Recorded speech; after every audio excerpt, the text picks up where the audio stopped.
Tatlong patay matapos mahulog sa bangin ang sinasakyan nilang truck sa Zamboanga del Sur. At sa Nueva Ecija, isang empleyado ng munisipyo ang patay sa pamamaril. Saksi, si Efren Mamak ng GMA Regional TV. Nasa isang kainan ang lalaking ito nang lapitan ng isa pang lalaki sa Penaranda, Nueva Ecija.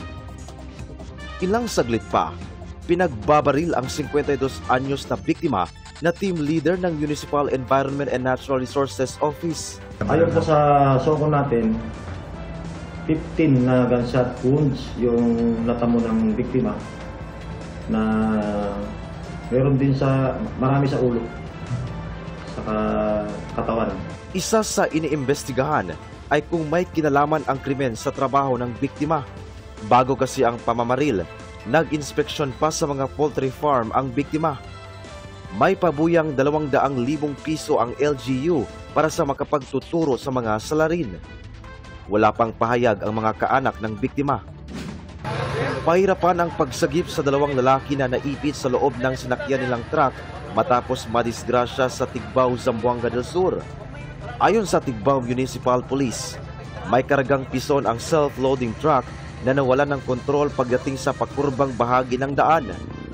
Dumiretso at nahulog ito sa bangin na may 10 metro ang lalim. Agad nakatalon palabas ang dalawang sakay na nagtamo ng mga sugat.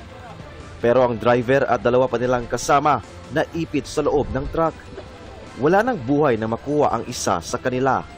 Inabot ng gabi ang pag-rescue sa dalawa pang biktima na kalaunay pareho ring nasawi.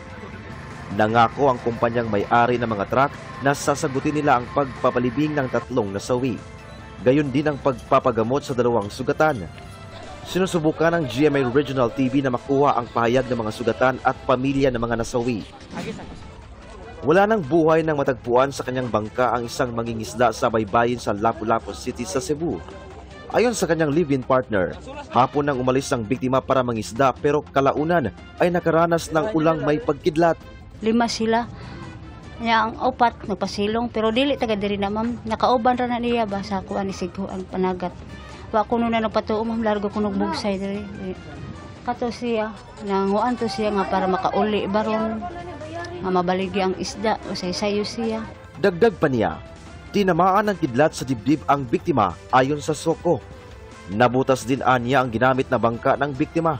Ayon sa Pag-asa, nagpalabas sila ng mga thunderstorm advisory kahapon at kasama rito ang Lapu-Lapu City. 8 anak ang naulila ng biktima. Nagpaabot ng tulong ang Lapu-Lapu City LGU sa kaniyang pamilya.